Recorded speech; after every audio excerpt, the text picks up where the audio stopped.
विक्रमादित्य सिंह के बयान पर नेता प्रतिपक्ष जयराम ठाकुर का पलटवार। यूसीसी पर पहले कुछ बयान दिया और बाद में पलट गए। विक्रमादित्य सिंह कहीं की चीज कहीं उतार रहे हैं, ये जयराम ठाकुर की ओर से कहा गया है।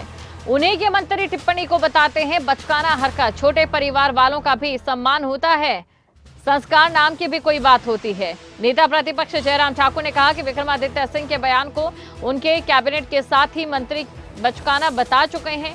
वे कहीं की खींच कहीं पर भी उतारने की कोशिश कर रहे हैं। जयराम ठाकुर ने तंज कसते हुए कहा कि बड़े परिवारों में पैदा होना कोई गलत बात नहीं, लेकिन छोटे परिवारों के लोगों का भी सम्मान किया जाना जरूरी है। नेता प्रतिपक्ष जयराम ठाकुर जी इस समय हमारे साथ जुड़ चुके हैं।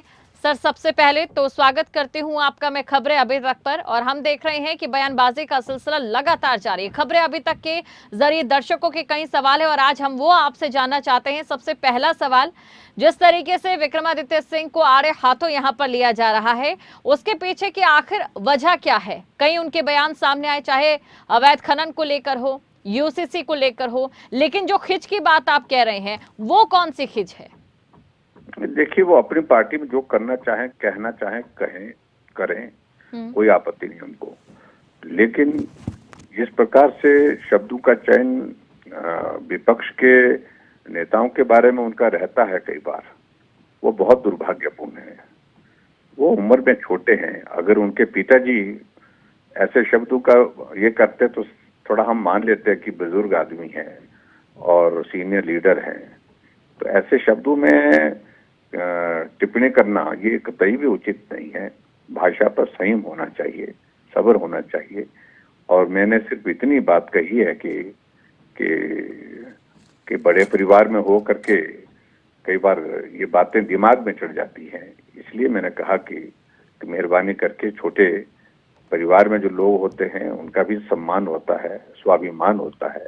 उन चीजों का ध्यान में रखना चाहिए, उनको ख्याल रखना चाहिए। आप बोलिए, आपने जो बोलना है, लेकिन शब्दों का चयन किस प्रकार से करना है ये बड़ा महत्व होता है। चलिए सर, क्योंकि आप हमारे साथ जुड़े हैं और आपकी हर प्रेस कॉन्फ्रेंस में आजकल एक बात बहुत ज्यादा चर्चा का विषय यहाँ पर ये बनी हुई है कि कांग्रेस के जो नेता हैं उन्होंने अपने परिवारों के जरिए आपदा को लेकर जो पीड़ित थे उन्हें राहत राशि बांटी है। कांग्रेस के प्रवक्ता हमारे साथ जुड़ते हैं, हम लगातार उनसे सवाल करते हैं, लेकिन उनका ये सवाल होता है कि आप हमें नाम बता दीजिए, अगर ऐसा है तो हम कार्रवाई करेंगे। वो नाम कब तक सामने आएंगे?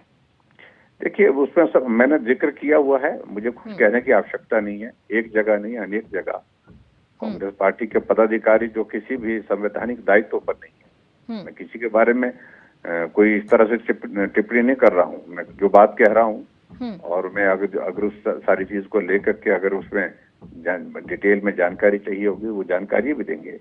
लेकिन अनफॉर्चुनेट है, कहीं इस तरह से होता नहीं था जिस तरह से आपकी बारी ने तमाशा बना करके रखा हुआ है। बिल्कुल। अच्छा, आपने अभी जो कॉन्फ्रेंस हुई थी उसमें ये भी कहा था कि एक आपदा को लेकर मीटिंग की जाती थी, वो मीटिंग भी नहीं हुई है, जिसकी वजह से प्रदेश में जो है नुकसान वो दोगुना हुआ है। उधर सुक्खू जी कहते हैं कि हिमाचल प्रदेश की जो सरकार रही थी पहले 5 साल पहले, यानी कि बीजेपी की सरकार, उन्होंने इतना कर्ज छोड़ दिया है कि अब एक बार फिर से हिमाचल प्रदेश को पुनर्गठित करने में और ज्यादा पैसे हमें लेने पड़ेंगे। केंद्र सरकार इतनी मदद नहीं हमारी कर पा रही है। देखिए, ये पैसों का रोना, ये कर्ज का रोना जो है वो बहुत हो लिया। 8 महीने हो गए। अब सरकार बनी है, सरकार चलाइए, जिम्मेवारी सरकार की है। हम भी तो कर्जे के नीचे थे जब सरकार कांग्रेस पार्टी ने छोड़ी थी। 50,000 करोड़ रुपए का ऋण छोड़ गए थे। तो हमने तो कभी रोना नहीं रोया इस तरह से जिस तरह से रो रहे हैं। और दूसरी बात मैं ये भी कह रहा हूँ बड़ा स्पष्ट कि जहाँ हिमाचल प्रदेश में एक व्यवस्थित एक परंपरा रहती थी, मैं ये नहीं कह रहा हूँ कि अगर बैठक की होती प्रदेश की, वो बैठक की होती तो उसके कारण बाढ़ नहीं आती, बरसात नहीं होती। मैं ये कह रहा हूँ कि प्रिकॉशन के तौर पर जो कदम उठाने के लिए जो चीजें की जाती है और तैयारी की दृष्टि से जो चीजें की जाती है तो वो किए ही नहीं।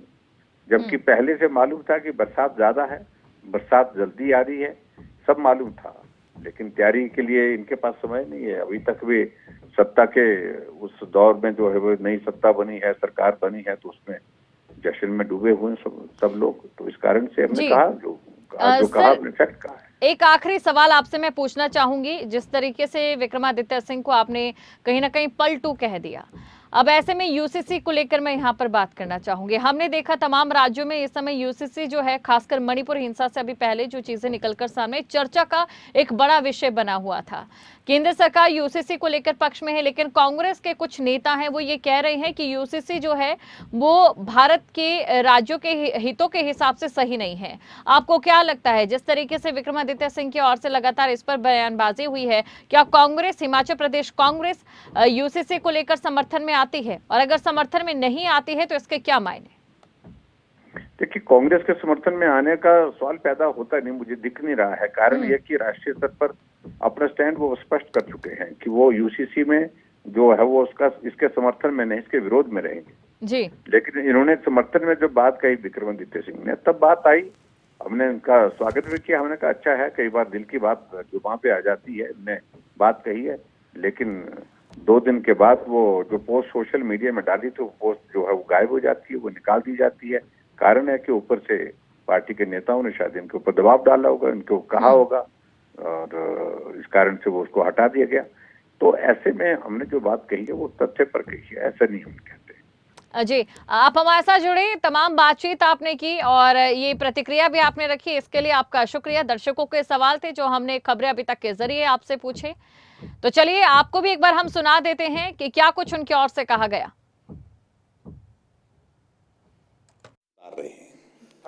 और ऐसे में मैं सिर्फ इतना ही कहना चाहूंगा कि उनकी ही पार्टी में, उनकी ही सरकार में मंत्रियों ने उनके बारे में टिप्पणी की है कि बचकाना हरकतें करते हैं। यूसीसी पर एक बार उन्होंने स्टेटमेंट दे दी, फिर उसके बाद पलट गए, और इनकी एक बार पलटू राम होने की गाथा नहीं है, अनेक मुद्दों पर है वो। और फिर जब ऊपर से, मुझे मालूम नहीं क्या हुआ होगा, लेकिन उसके बाद फिर वहां से अपनी वो पोस्ट भी डिलीट कर दी। और इसके अलावा बहुत सारी चीज़ें ऐसी हैं जो उन्होंने बात कही, उन शब्दों का मैं जिक्र नहीं करना चाह रहा हूं, लेकिन भावनाएं सभी व्यक्ति की होती है। बड़े परिवार में पैदा होना अच्छी बात है, लेकिन छोटे परिवार वालों का भी सम्मान होता है, और स्वाभाविक रूप से किसी के सम्मान को बार बार ठेस पहुंचाना और ज़्यादा बोलना, ज़रूरत से ज़्यादा बोलना, ये उचित नहीं होता है।